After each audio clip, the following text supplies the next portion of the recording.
It was one of those stiff-ass corporate events my wife loved attending.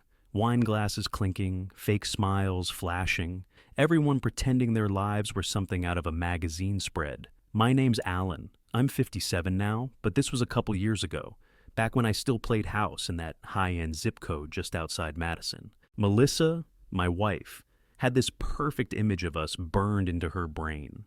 Big house, shiny cars, private school bills stacked next to spa invoices. She was obsessed with status, and I was just the prop standing next to her. Her idea of prepping for these parties was making me rehearse lines like I was up for a damn Senate seat. "Don't talk about the layoffs," she'd say, curling her hair in the mirror. "Stick to the lake house, your truck, maybe golf, but skip the mortgage. And definitely don't bring up that auto shop." She didn't want anyone knowing I used to run a shop downtown, a real business I built with my hands, before her daddy bought me a meaningless title at his real estate firm. Community Relations Director, whatever the hell that meant. That night, I was standing near the bar, nursing a Miller Lite because all the wine tasted like battery acid. Melissa floated over, arm looped through mine, face lit up like we were still in love. She leaned in like she wanted to kiss me. I stepped back, half laughing, and said, "I'd rather kiss my old dog than you." It slipped out. I meant it as a joke. The room cracked up. I mean, roared, like I was the entertainment. Then I went and made it worse. I said, "You're not even in my league, hun. Maybe just stand over there and smile." Even louder laughter. Her friends, the investment bros, their wives who ran Etsy shops like they were Fortune 500 companies, all doubled over. Melissa froze. She smiled, but not the real kind. Her eyes went cold, arctic, the kind of cold that doesn't scream. It calculates. Game on. Quick note, before listening, share which city or country you're watching from. She didn't say anything then, just peeled her arm off mine and turned toward the bartender like I didn't exist. I should have said sorry right then, smoothed it over, but something in me liked watching her mask crack. It was a dumb joke, but not for her. That smile she forced, it was the start of the storm, and I was the idiot holding the match. She didn't speak to me for 3 days after that party. Not one damn word. I came home from work. If you can call sitting in a conference room pretending to care about landscaping bids work, and found her already halfway through a glass of wine, tapping away on her laptop like I was just some tenant. I said, "Hey," just to test the air. Nothing. She didn't even look up.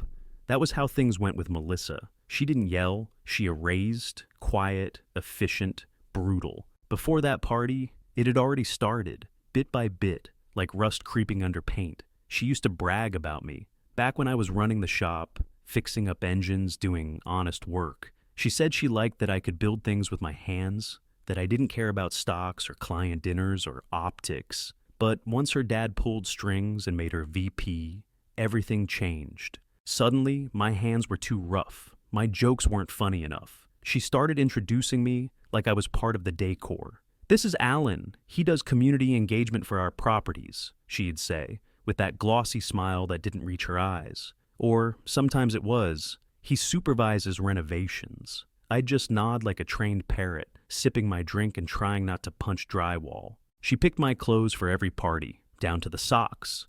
Even tossed my brown leather jacket once. Said it made me look blue-collar. "Maybe I am blue-collar," I said. She shrugged. "That's not what this family projects." One night, I got back from helping a vet buddy of mine. HVAC went out in the middle of winter. I'd been under the house half the day, covered in dust and sweat. Melissa was standing in the kitchen in heels and pearls, glass of Chardonnay in one hand, phone in the other. She sniffed and said, "You smell like sweat. Go change before the Whitmans come." That was it. No, thanks, no. How'd it go? Just wipe your boots before stepping on her showroom floors. I tried to bring her back. I booked reservations for our 20th anniversary. Nice place, steakhouse with a view of the lake. Night before, she forgot. She had a late conference call. Showed up to bed past midnight. Didn't even say goodnight. Then I started noticing things. Little things. Her jackets, always faint traces of perfume, not hers. Floral, expensive. Her phone was always locked, even when it used to sit open on the kitchen counter. Texts at all hours, late nights. Client emergencies? When I asked, it turned into a goddamn therapy session. "You're being paranoid," she said, voice calm like a hostage negotiator. You need to work on your self-esteem. I said, I'm working on not losing my mind. That earned me a smirk and a glass of wine poured just a little too hard. She never admitted a thing, never even flinched. She spun it like I was insecure, like I was the unstable one. But I wasn't blind. I saw the distance every time she angled her body away in photos, heard it in her tone when she corrected me in public, felt it in our bedroom, where silence had replaced everything else. I wanted to leave. God knows I thought about it. Packed a bag twice. Drove around with it in the truck. Even slept at a motel once just to breathe. But I came back. I told myself I'd fix it, like everything else. But you can't fix something when the other person's holding a blowtorch behind their back. That dangerous smile was still sitting on my face as Melissa brushed past me, pretending she didn't see the mess she'd just made. The music kept rolling, some slow jazz number, but the whole room felt tilted.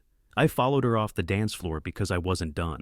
Not anymore. She headed toward the gallery's back section, weaving through sculptures and donors like she owned the place. I kept a few steps behind her, letting my pulse settle into something sharp, steady, controlled. I wasn't drunk. I wasn't confused. I was finally awake. She stopped at a table near a giant steel installation and started laughing with two brokers from her firm. They turned as I walked up. Their grins dropped fast. Melissa didn't even bother pretending. "What?" she snapped quietly, the smile still plastered on for the audience. "Don't make a scene." "You already handled that," I said. One of the brokers choked on his drink. Melissa's jaw twitched. She grabbed my arm like she was guiding a toddler. "Let's talk outside," she said. "Now." I yanked my arm free. "We're good right here." She gave me that VP stare, the one that was supposed to make grown men fold. Not tonight. She glanced around, trying to gauge how much damage control she'd need, but her friends were already watching. The humiliation she'd thrown at me on the dance floor was still hanging in the air. She lowered her voice. "If you can't behave like an adult..." "Melissa," I said, "I'm done behaving." That got her attention. She straightened up like I'd slapped her. "What does that mean?" "It means you pushed too far." She scoffed, tossed her hair, gave a tiny laugh that told everyone around us she didn't take me seriously. "Alan, you're being dramatic." I stepped in close. "You crossed a line." She stepped in closer. "You embarrassed me before." I returned the favor. "Grow up." I felt heat climb up my neck, but I kept it locked down. I wasn't going to give her the satisfaction of watching me lose it.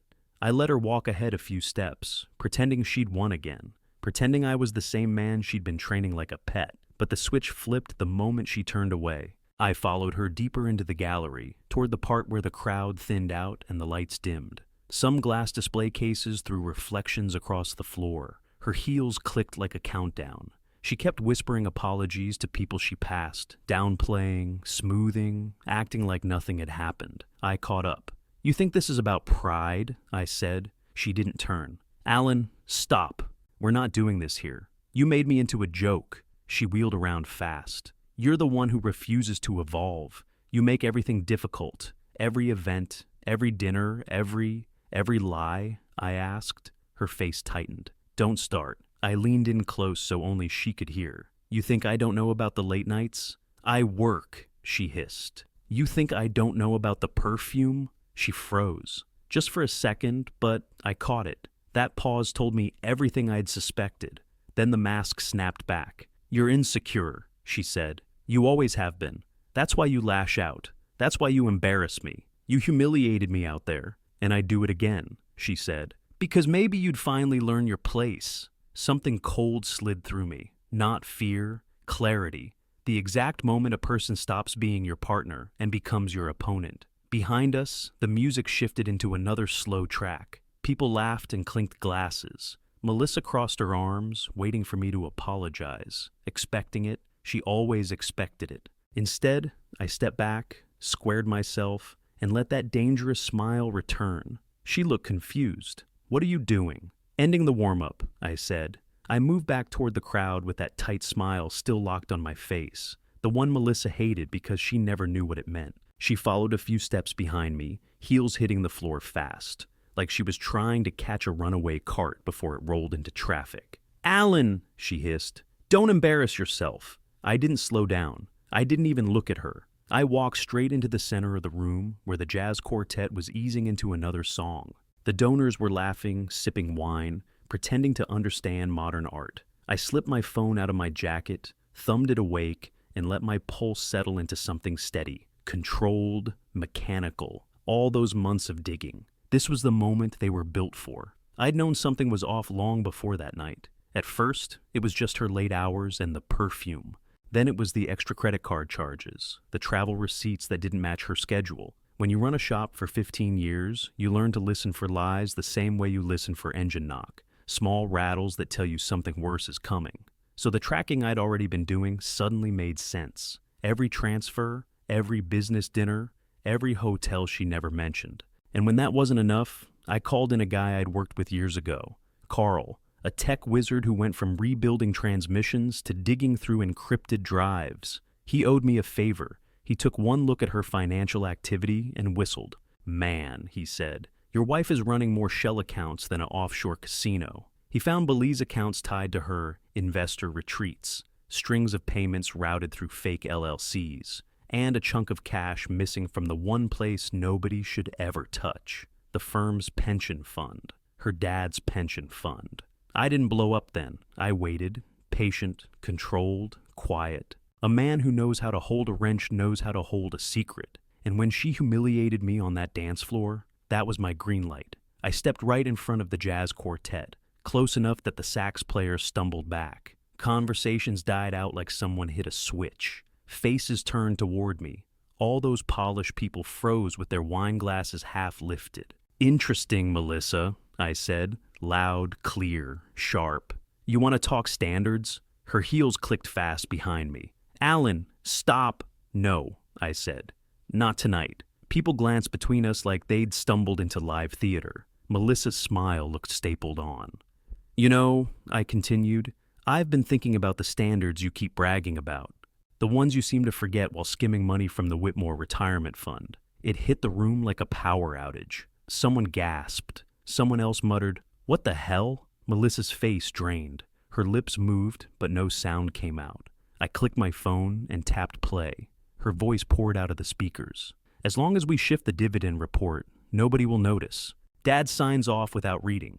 Then her assistant's voice.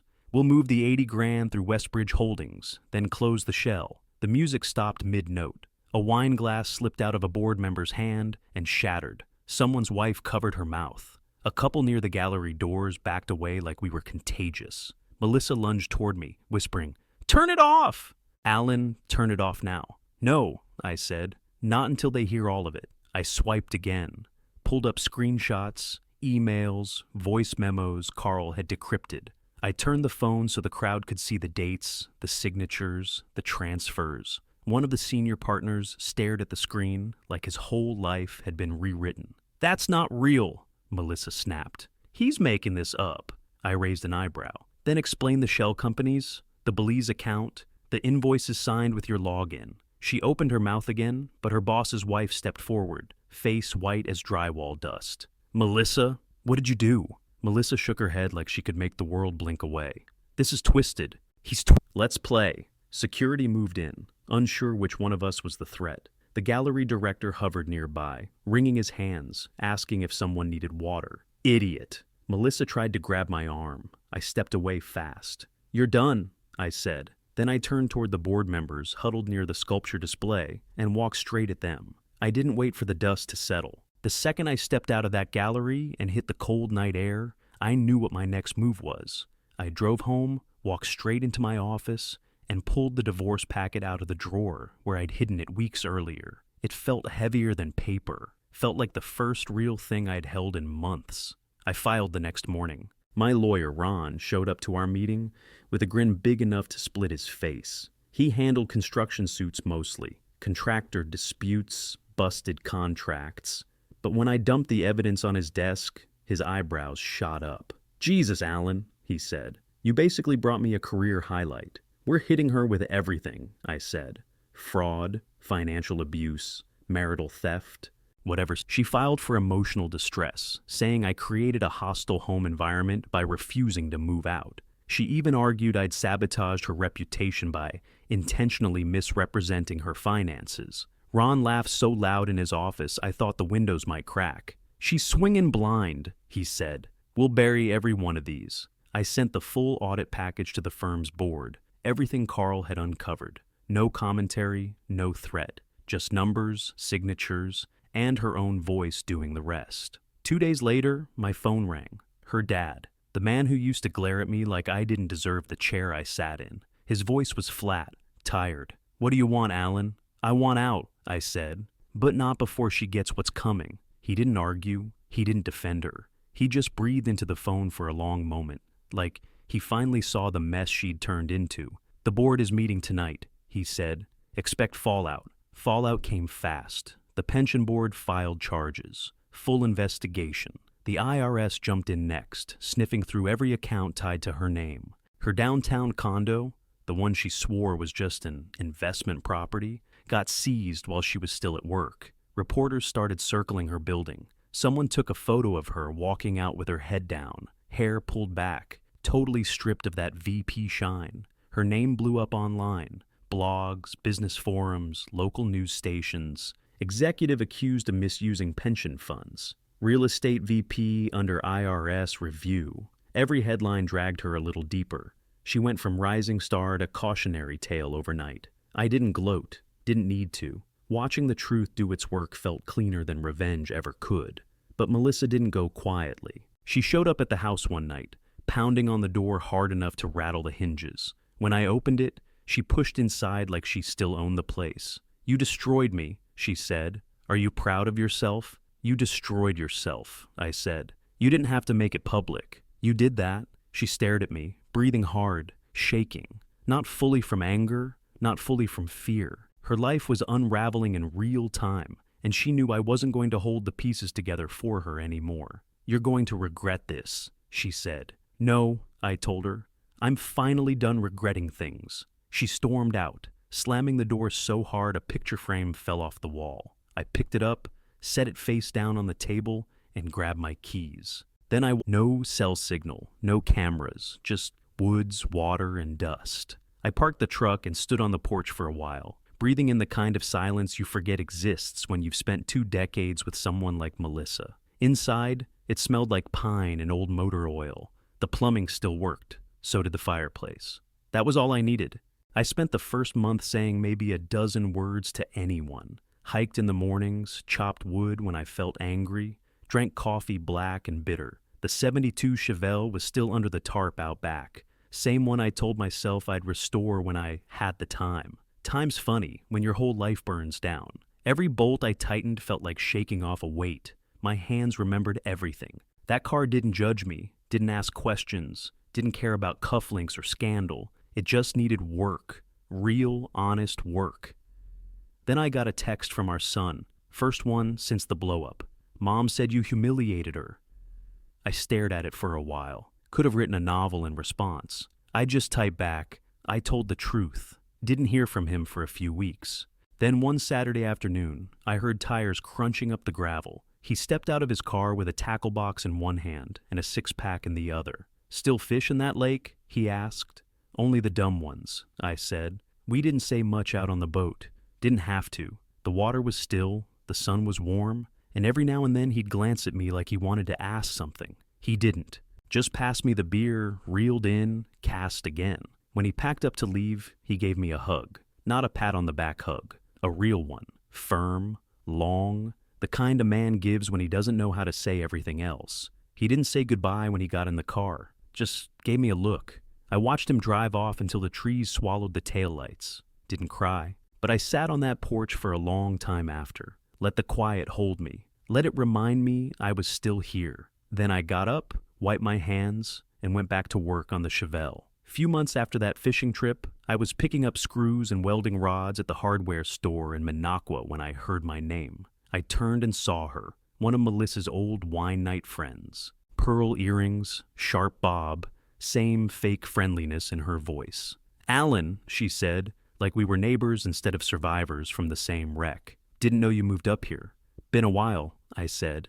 She gave that polite smile women like her do when they're about to gossip. "Melissa's doing okay, I think. She's at some consultancy now. Keeps her head down." I nodded. Good. That was all I needed. Let her live in the ruins she built. I had other things to care about. Back at the cabin, I started welding again. Not for money, just small stuff at first. A busted gate for the widow across the road, then a trailer frame for a guy who ran a bait shop. People talk in small towns, and before long, folks started showing up with all kinds of broken things. Lawn furniture, exhaust pipes, cast iron railings. I fixed what I could, turned down what I couldn't. One day, a man showed up with his teenage son. Said the kid was smart but couldn't sit still in a classroom. Asked if I'd teach him. I looked the boy over. Calloused hands, nervous eyes. Reminded me of myself. "Yeah," I said. "I'll show him what I know." I built a bench outside the shed, cleared space around the welder, and told the kid first rule was no shortcuts. He nodded like it meant something. My name started popping up in the local paper. Not for scandal, for helping. Fixing up the park benches, welding plaques back onto war memorials. Did some engine work for a local nonprofit that ran food trucks for veterans. People left pies on my porch. Kids waved when I drove through town. Nothing big, nothing fancy, just signs I mattered again. One night, I was eating stew on the porch I'd rebuilt with my own hands when my phone buzzed. It was Melissa. Just one message. "You happy?" I stared at it. No anger, no heat in my chest. Just quiet. I deleted it. Didn't answer. Didn't need to. The man she used to dress up like a doll, the one who danced like a stranger at her side, he was gone. Burned away in that gallery with every fake smile and cufflink. Now, I worked with my hands again. Ate what I cooked. Spoke when I felt like it. Slept with no one, judging the silence. Some guys call it losing everything. I call it starting clean.